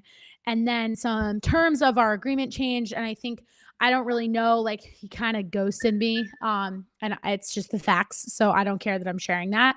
And I had told him my new business idea that I had gotten from chatting with Shelby. And he supported me and just said, Beans wants to be in the podcast. She wants to my microphone. Hold on. Come on, Bean. So basically what happened was I was working with Sam and I told him my idea and he was like, I love that idea so much that I want you to pursue it. And it's going to take every effort of your being. And trust me when I say that because I've been there. And I was like, okay, but I still need like some income. Like, so can I keep working for you? And he was like, no. And that's kind of where that story ended. But I will thank him. He's not letting me thank him directly. So I'm just going to keep thanking him publicly every chance I get. And that's because like he got me to the point that I needed to be to reinstill my confidence that I'm good at what I do. It's what I'm actually passionate about. And I can't let someone take that away from me. And I think that it just took the little push from him. And also that like, hey, don't be sorry for yourself. Like it's going to be okay, to realize that like I was on to something. And then Shelby just came into my life at the right time and had made this comment in like such passing. Like she was like, this is a pipe dream. Like I know I'll do it someday. And she's such a hard worker. Like she's so dedicated. For somebody who works 70 hours a week, this girl never misses a trip to the gym. And like, I feel like it's funny because, she has a lot of personality traits that are really similar to my best friend since like preschool, but like her intellect is a little bit different. Like what they focus on, like in terms of like being really sciencey, that's so her. And my friend Sarah is like a total people person. She works in HR. She's a staffer, like a recruiter. Yeah. And I called Shelby and I was like, what do you think about doing this together? And she was like, are you serious? And I was like, yeah, why not? Like, let's do it. And then we just kept talking and talking. And I pitched the idea to a couple other people. I told a friend of mine who I'll also shout out, my friend Jack Brennan. Let's talk about the how this came to fruition. We never even talked about that. Sure. So my friend Jack introduced me to a company called Fitwell Advisors, which is based in New York City, and it's run by two awesome guys. First guy's name is Jason Ciano. He also runs a company called Saber Capital, which is a real estate firm, and he specializes in the retail space. And as an offshoot of Saber, he created a couple companies. There's one called like CRE Digital Army, Commercial Real Estate Digital Army, which is all about like how to have presence in real estate online and what that can do for your business as like a thought leader and the like.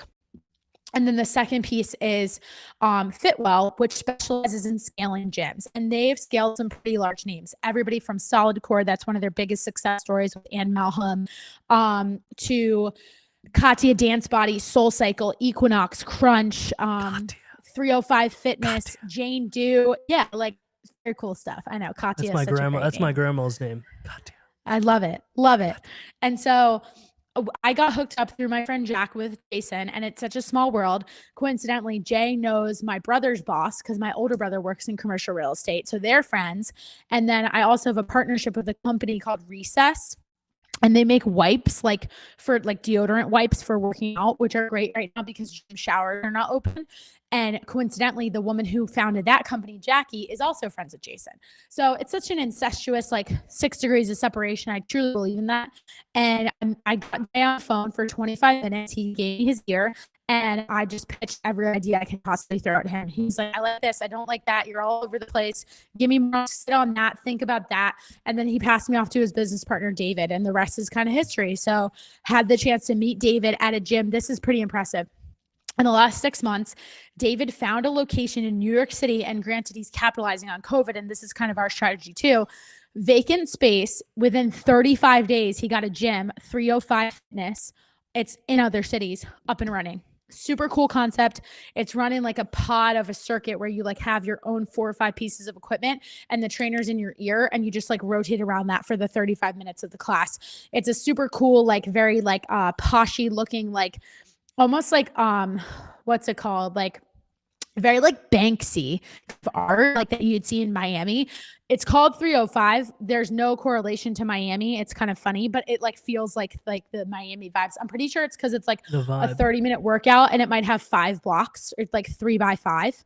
Yeah. So anyway, he did this in 30 days. He opened a gym like in the middle of New York. Yeah. And they're doing super well. So I knew that we were going to partner with the right team. And so I said to Shelby, let's talk to these guys, pitch them our idea. I met David in person, and in a lot of ways, we're kind of have like a feel like an Equinox, probably a lower price point.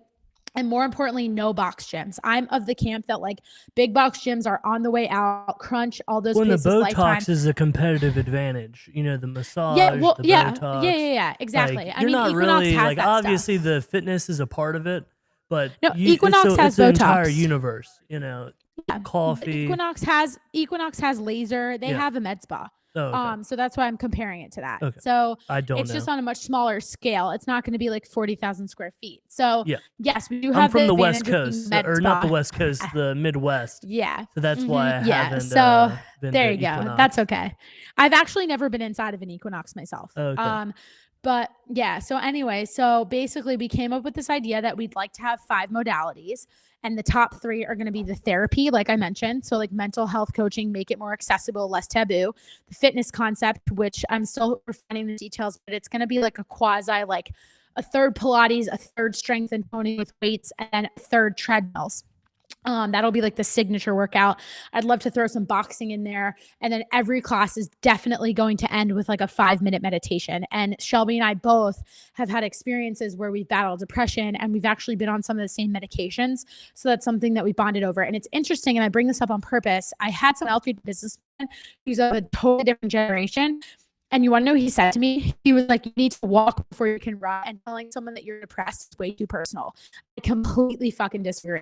I think it makes you relatable, to go back to what I said earlier, and make you seem like a real human being. And in the day and age we're living in with COVID, if you act like you've never had a mental health issue, I'm sorry, but like fuck off, because you are just lying. Like, I literally had a 2-hour debate with a friend's boyfriend about this, and he's never faced any adversity in his life. And up until this point, I hadn't either.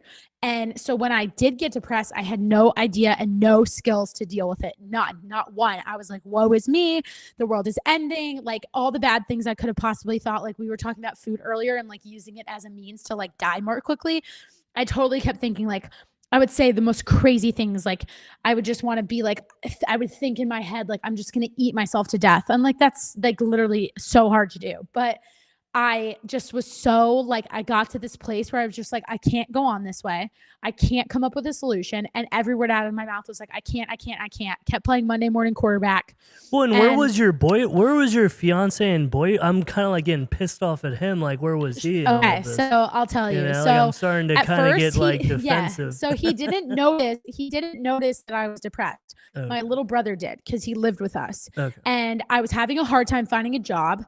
He was caught up in his own shit. So my ex had just started a new job, which I got him.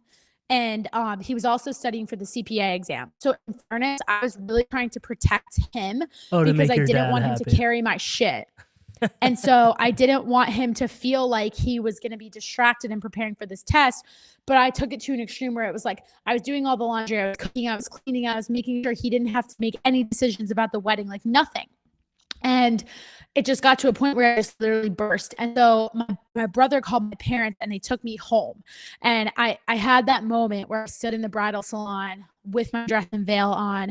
And at the time, I thought I was just still really upset about the job situation. My just heart just dropped, and I was like, I can't do this. Like, I'm not ready to get married. I don't feel like a bride. None of that.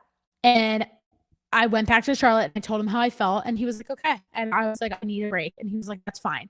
And I pushed him away. Like, I was just embarrassed because I felt like I was always the rock in our relationship. But then it just started to make me think, like, if I'm embarrassed in front of the person I'm supposed to spend the rest of my life with and should love me unconditionally in all forms, then like, this is not the right person. And I think the low point in our arguing for me was this. I asked him if he loved me more than anything in the world, and he said no. And I said, well, if you're going to marry me, who do you love more than me? And he said, God. And look, to an extent, I don't want to be worshipped, but at the same time, like, to hear someone say that, and yet you thought they were going to be your partner, it just really hurt. But it was also like solidifying that our values just weren't the same, because like, he didn't even like when I said to him, like, I love you more than anything. And I did, like, and I will always love him, and he'll always hold a special place in my heart. And I think for me, what I realized was, prior to dating him, I dated a very narcissistic individual. And I actually talked about this on one of my podcast episodes, which is probably going to be the first one I release, because my guest was also engaged and broke it off. So we have like good parallels. Yeah. And I asked her this question, and I'd be curious as a male what your perspective is. I said to her, because she was in a very narcissistic relationship that she recently got out of after having been engaged. Can you define, what's your definition of narcissism? Sure. Okay. So completely into yourself, thinking the world is against you, turning your problems onto other people. Like it's not about loving yourself in the sense of like looking in the mirror and being like, I'm so hot. It's a lot of other things, and it's abusing people in a way to like mentally put them down so that they are less than you and you control them. So in my life, this person told me how to dress. They told me they didn't want other people getting their dollies off of me. He wouldn't allow me to wear a bikini. He got mad at me when I sat by his pool and like lounged in a chair with my knees like up and bent. He said I had to bring my legs out straight. Yet there were girls walking around the pool that he was blatantly staring at who were wearing thong bikinis. That was a low point in the relationship. All the while, he called me fat, but he wouldn't let me go to the gym because he had severe back problems and had sciatica and needed surgery. And he recently apologized and told me he was really depressed. But that's like narcissism is deeper than that. And so the question that I asked this guest of mine, my friend Christiana, I said to her, I was like, do you think high achieving alpha females have a tendency to attract narcissistic men because they're typically high achieving because they are so confident? So I'm curious what you think about that, because I realized like what happened in my situation was I went from a very unhealthy, toxic relationship of someone with such control that I wanted the opposite and thought that was healthier. But I went for someone who was basically a pushover, and I misconstrued his support for me as him just realizing like, well, Krysta's going to bulldoze me anyway, so I might as well just let her do what she wants to do. Yeah. And so I'm wondering, like, from your perspective as a guy, if you think there's any like, well, I think it comes down to like, you need like ice to your fire, right?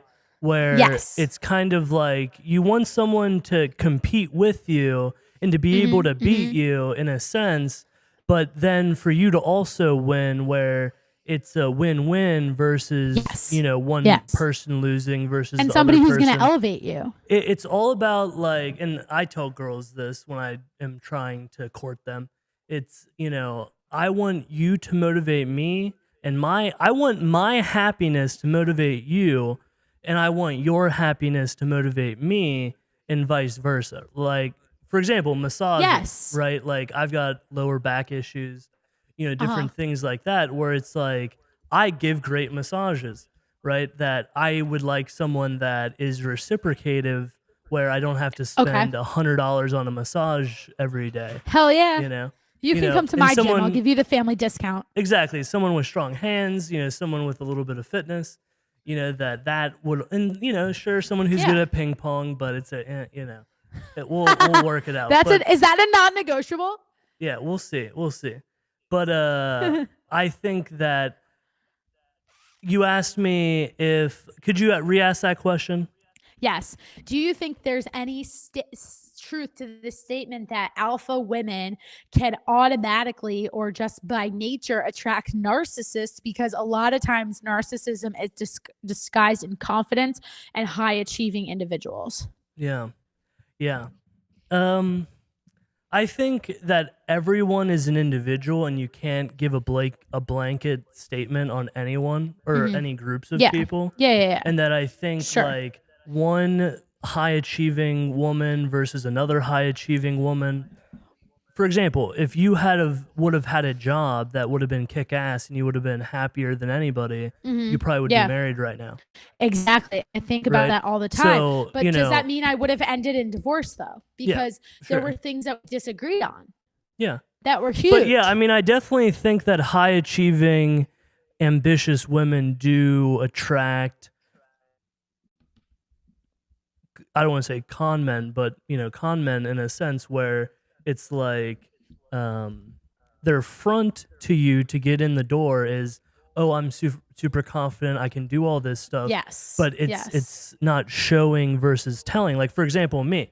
Like, although I do have a big mouth, I'm able to back it up, right? Exactly. And that's how I'm able to, you know, talk the way that I do or have the confidence. Oh yeah. Like, listen to this. My ex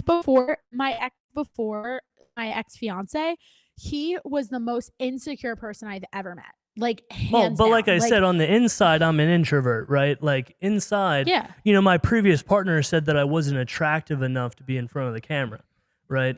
And I had gained all that weight, you know, from being a dancer, you know, to put into his business, where, you know, we agreed, you know, we weren't going to get into a serious relationship until we were 30, you know, so I really missed my prime of my life that I dedicated to not being in a serious relationship and to focusing 150%, in preparing myself. So then when I would find someone that would be uh, an ambitious, um, like-minded individual, where I would then be prepared for them, right? Where I wouldn't Yeah, just yeah, be yeah, some yeah. cocky guy that couldn't So back it true. up. Yeah, I'm a cocky Mm-hmm. guy, but I can back it up. So, and getting this opportunity to get to know you, has been great. Yeah, sure. So Thank you. I and appreciate that. yeah, so and without going into too much detail, but I think that being able to communicate, and I have insecurities, like I said, that We all I do. have had to persevere, right? Uh-huh. Where I think the one of the biggest things that's holding me back is my own fitness, right? And I don't Okay. know if I'm codependent, where it's kind of like I almost want somebody to be healthy for, right? As sick as that sounds, like, not saying like that's one of Yeah, my, yeah. No, I get it. I get that's it. kind of like one of my issues, where like I wish I had somebody in my life that I could be healthy for, because if you're alone, Or why are you with. taking care of yourself? You know? Right. That's fair. So that's something that I'm looking at, and that to be able to have that partnership, like you said, that it is a partnership. And I think Mm-hmm. being able to not only communicate from the standpoint of physically, but also from an emotional standpoint, that at the end of the day, we're going to be fat, old, and ugly till we're 80. Do we want to sit on the porch and Exactly. bullshit every day? Like that No. that's what I'm trying to find, right? A girl that I can intellectually and analytically sit on the porch until we're dead and just bullshit all day. That's what you want, Yeah, you want right? somebody like I've been saying that I want someone to love me for my mind, and I think, and I always go back to this because it's just had such an effect on me recently. Your mind and Matthew your McConaughey's, thighs. yeah, yeah, Yeah. yeah, the thighs, thick thighs save lives. That's my shameless plug. But seriously though, like Matthew McConaughey's Their new book, mind. Green Yeah. Lights, he says, less impressed, more involved. And I really like that because I think, and I even challenge it to be like less admiration, because I think there's like a jealousy factor with being impressed. And I don't think that was the case with my ex. But here's what I do think was the case. He told me he fell in love with me because of my work ethic. We met at the gym, of course. And he was very impressed because I was the person, the only female in the weight room that was notoriously male in the basement of this YMCA. And I would lift like heavy weight and then throw some burpees in the mix and snatches and just like a lot of like cardio, but like Also the known cardio no as, one wants to do. And oh so man, basically he told me that he loved me for my work ethic, and it's like your that's work great. ethic. But like Also known how as, are you appreciating that, like by saying, yeah, like how are you oh my appreciating the god. fact that like what are you doing to level up then? Like do you think that just being around me is going to make you like better? That's great if you do, but like how are you going to No, make that's me lame. That better? just sounds like a lame guy. That it's just a I dime a mean, dozen. It sounds like a dime a dozen guys, jockey guys that are semi hot in the gym, that you're just like, yeah. all right, sure, next up, this Yeah, guy, right. And it's But just I'm like, glad you and didn't he marry the wasn't.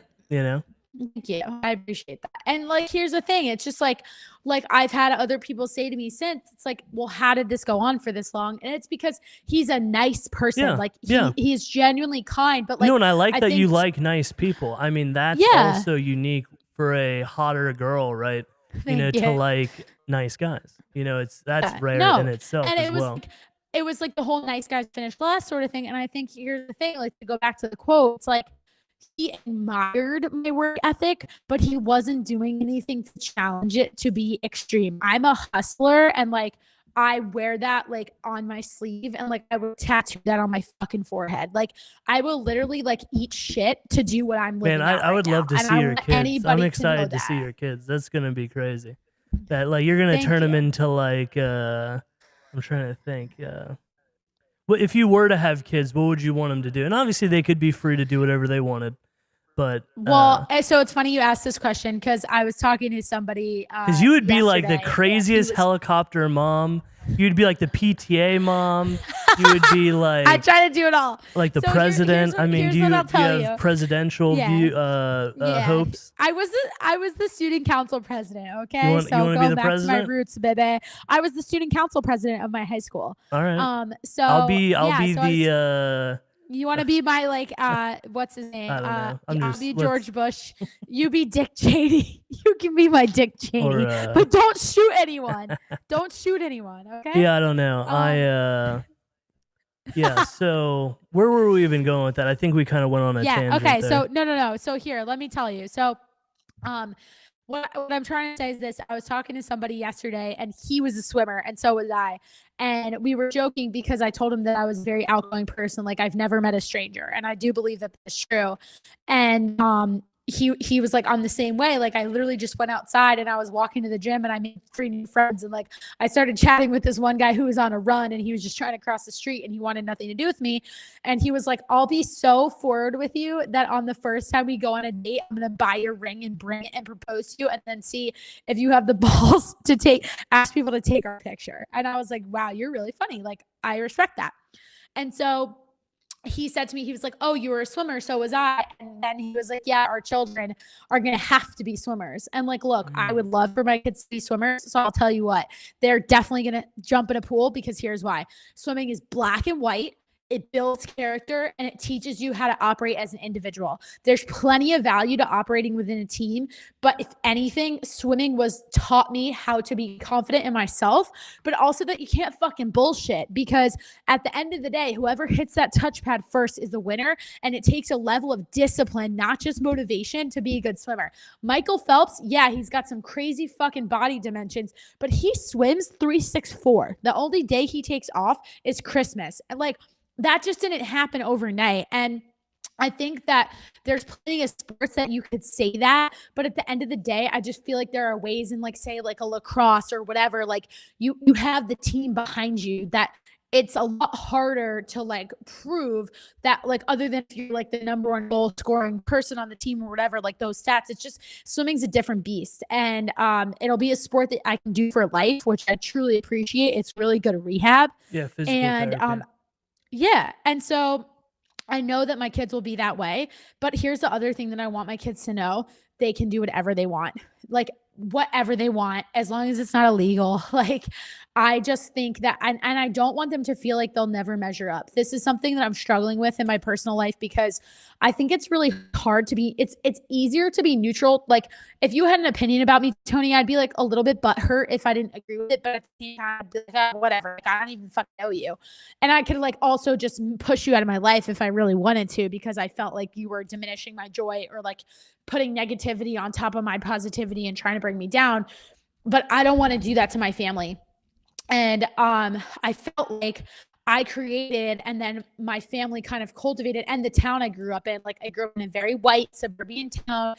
Everyone went into finance careers, and like I had a trajectory that I was going down that path. And I think it's a generational thing as well. Like I don't have a typical 9-to-5.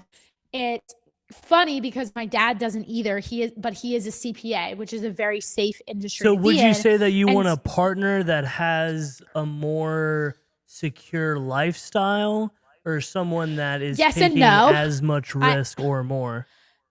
I kind of want somebody who's taking a lot of risk, but I also want someone who maybe is a little more established at risk. Like they've done it and they can then give me the advice to be like, hey, like you got this, like you're going to make mistakes here. Like I have a really good friend who has become like a business mentor to me overnight. And it's literally just because like where he is right now, I want to be in 8 months. And so when bullshit happens to me, like someone ghosts me, or like last week, this was so silly. No, and with us working together, I mean, you're going to be taken up to the next level, right? That exactly. This is the relationship. And somebody's got to meet me there. Yeah, exactly. You know what I mean? That I think this is an opportunity to improve yourself all around. Mm-hmm. And then that's going to be able to then usher in this next era. And like you said, traveling around to Airbnbs, making content, like being partners that I really think this is going to be a lot of, and I'm going to like lose a bunch of weight, start dancing again. Let's do it. Why don't I be your celebrity trainer? Yeah, exactly. You're gonna. I'll be the Jordan Sayat to your Gary Vee. Oh yeah. I'm like Kareem Abdul-Jabbar. That I've got a signed Kareem Abdul. Because I'm serious. When I played basketball, my go-to shot was the hook shot. That I did sky hooks, and since I was a dancer, I wouldn't play sports because I didn't want to get injured, right? Because I'm a try hard. I would get hurt. Fair. Like if I played sports, I'd try so hard that I'd hurt You myself. got one speed, baby. Right. And so, because I'm like 6'2", right? So like I'm using like my whole, like I'm bigger than everybody too, right? Because I was a year ahead of everybody and I was a dancer. So my core, all of those different things. And we would like basketball camp, because I'd go to basketball camp with the basketball players even though I wasn't on the team.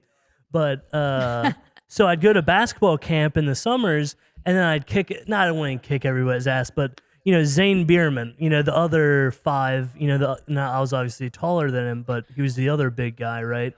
And he would back me off to the 3-point line, and I would just start launching sky hooks, and then I've got a signed ball from Kareem Abdul-Jabbar when I was born, that my dad went to Sam's Club. I don't know if you ever heard of Sam's Club. Of course I have. So we're a Sam's Club family. And so when it opened up in Eastgate was the day that I was born. And my dad got me a basketball signed by Kareem Abdul-Jabbar the day that I was born.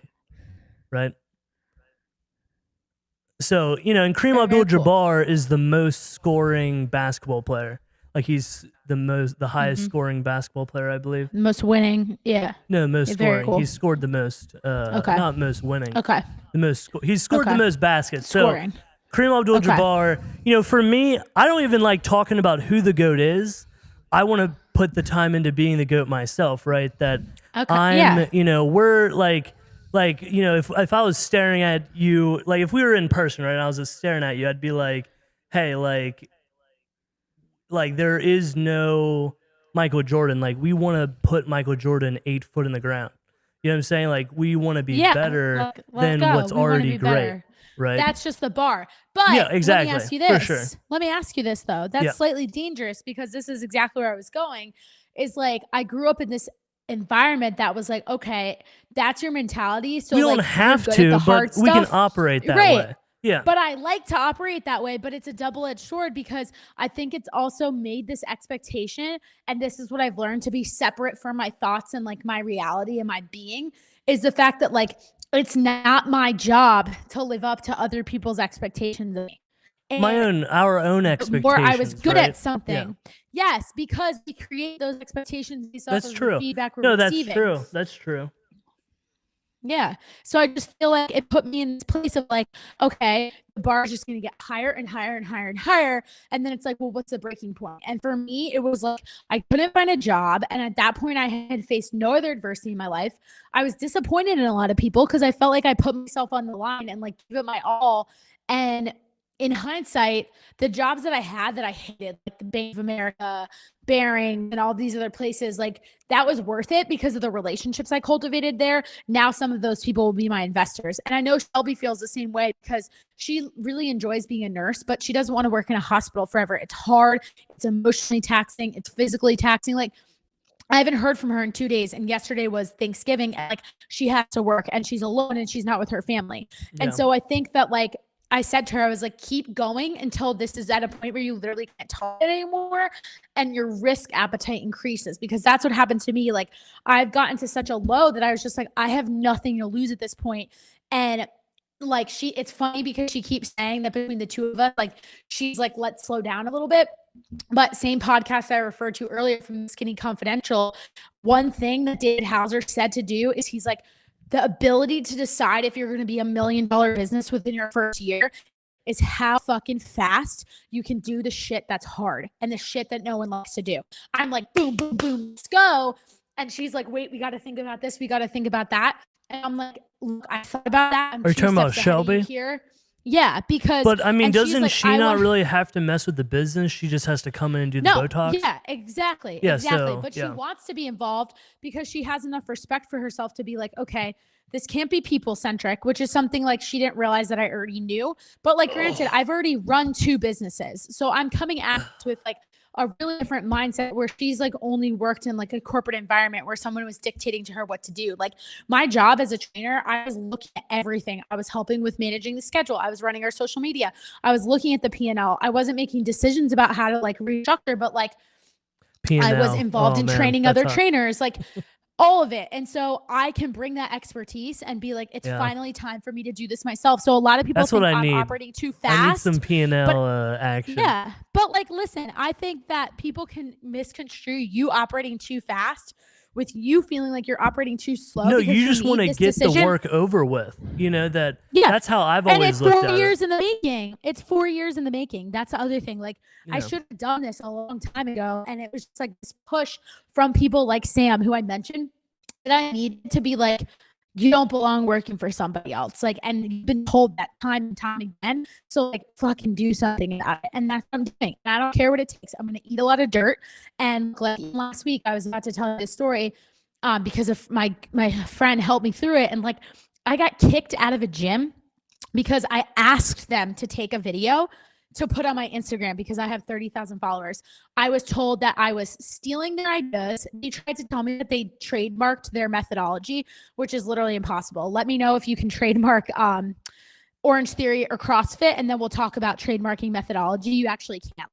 Nobody owns the rights to a burpee. Nobody owns the rights to using a megaformer. Like even like Legree doesn't own the movement that they came up with on how to use their machine.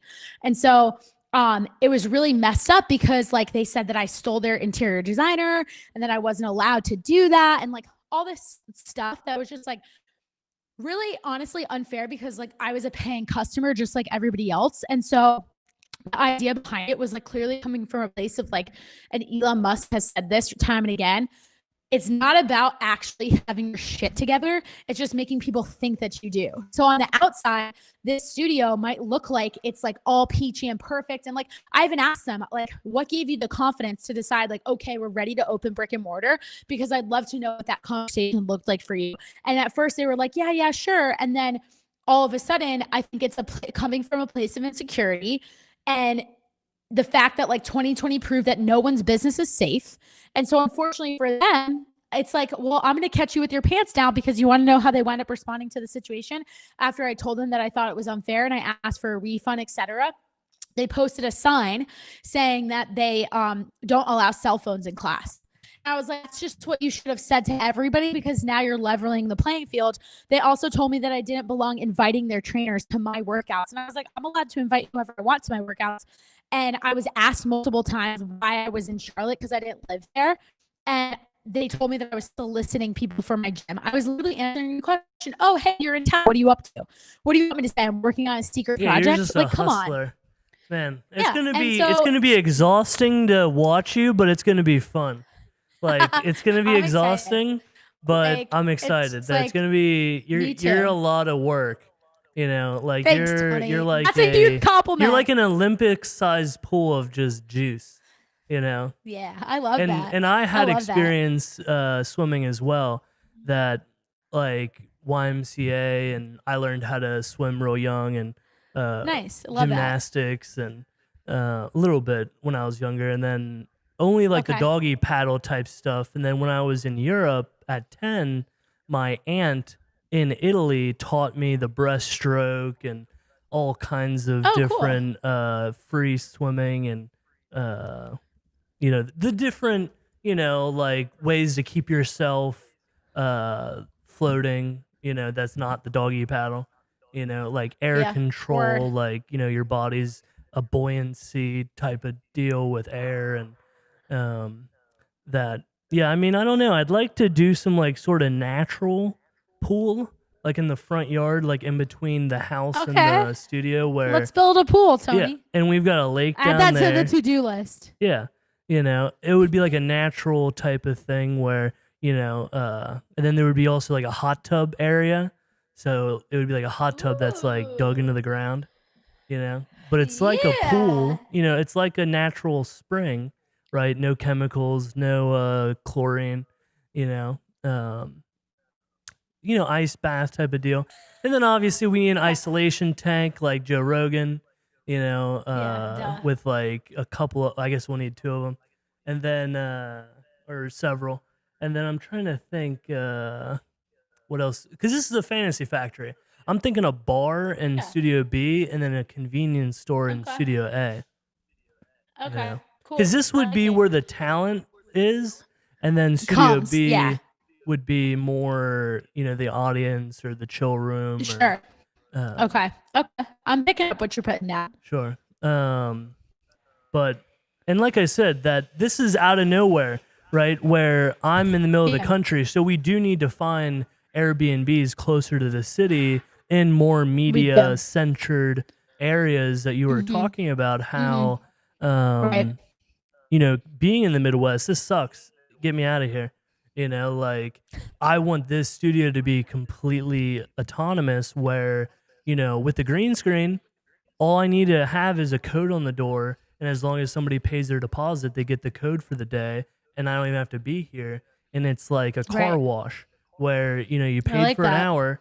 If your hour's up, the lights are gonna turn off, and then there's gonna be like a car wash type of thing that you put money into, and then it turns on the lights. Cool. And I then it like could that. almost be like Call of Duty Zombies, where if you want a camera, it's going to be $100 and it's in a lockbox, and we give you the code if you've sent us the money. You know, like Okay. I don't Okay. know. And I have partnerships with Cody, different pro camera shops.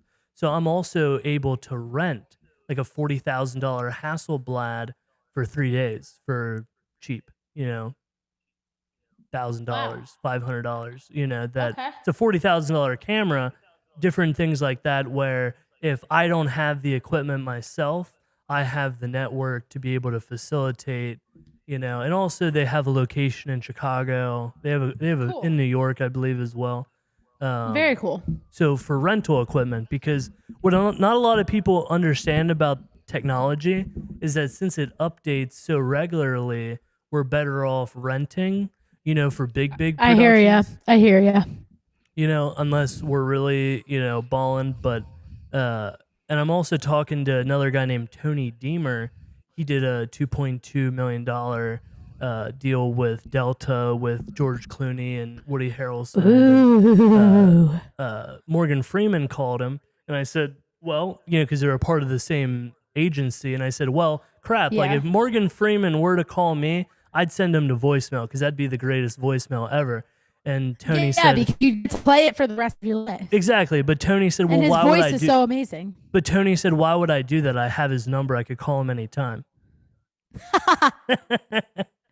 And and so the other idea that I have is kind of like the Truman Show, right? But it would be, Okay. I don't know if you've ever heard of the Unreal Engine. It's what a No, lot I of games haven't. get developed in. So my Okay. cousin, he's, in that direction. He also is a part of the different agencies, and so he's pretty knowledgeable. And I Okay. want him to create Okay. me a Unreal Engine rendering of my entire property in VR space. So then I could create like a Ooh. holodeck type of feel for Word. the green screen. So I could basically do a Truman Show with my life where everything's live in a sense. Mm-hmm. And then like when I were to have concerts, I could have a virtual concert venue in the green screen, but it would be like Star Trek, like where the holodeck or X-Men, their training facility, so because that's the future of our society, that we'll just Yeah. have VR goggles. You're right. We'll just have VR goggles that even on like a smaller end, like let's talk about 5 years ago. Let's say you're a husband, you okay. have your wife, you do a 360 VR rendering of your bedroom, right? And then Okay. let's say you're away from your spouse, you're at work, you're in a different state. You could put on your VR Traveling, goggles and whatever. then lay next to your wife and watch TV. and not feel homesick or not cheat on your spouse. That's really cool. So that's more of the commercial version of where I'm going with this. But, similarly to, let's say, going to Mars, right? That homesickness, right? Homesickness. That, let's say someone's homeless, like a movie idea that I have with Elon Musk has a boring company with, like, boring through Los Angeles. And he has bricks for $1. So, building, a movie where we would build like homeless encampments and then do VR, things where, I don't know, there's different directions or a movie where we all wake up and there's tunnels in the ground and that's how we, travel now due to virus. Yeah. I mean, look, like if you think about Corona and like isolation, like, and then you want to hear my biggest idea? Happen faster. Yeah. Let's hear it. Let on. And my biggest idea is Woodstock happened during the Hong Kong flu back in 1968. So I want to do a movie. Virtual Woodstock? No, I want to do a movie from the government's perspective, telling Woodstock from, because I have a lower budget, and we're not going to have a giant festival, but where my business consultant's brother, he's my family friend, they're blind, managed John Lennon for Apple and did a lot of his videography for John Lennon at Woodstock. So I have all the copyright to all the Woodstock footage. Yo, that's sick. Exactly. And so that's just going to be on the TV. We're not going to talk about Woodstock, right? Like it's going to be a Woodstock without talking about Woodstock. It's just going to be on the TV while the government and Nixon, and we do a correlation to Trump, right? Where, Nixon wrote Trump a letter saying, hey, my wife saw you on TV, you seem like you're going to be president one day, blah, blah, blah.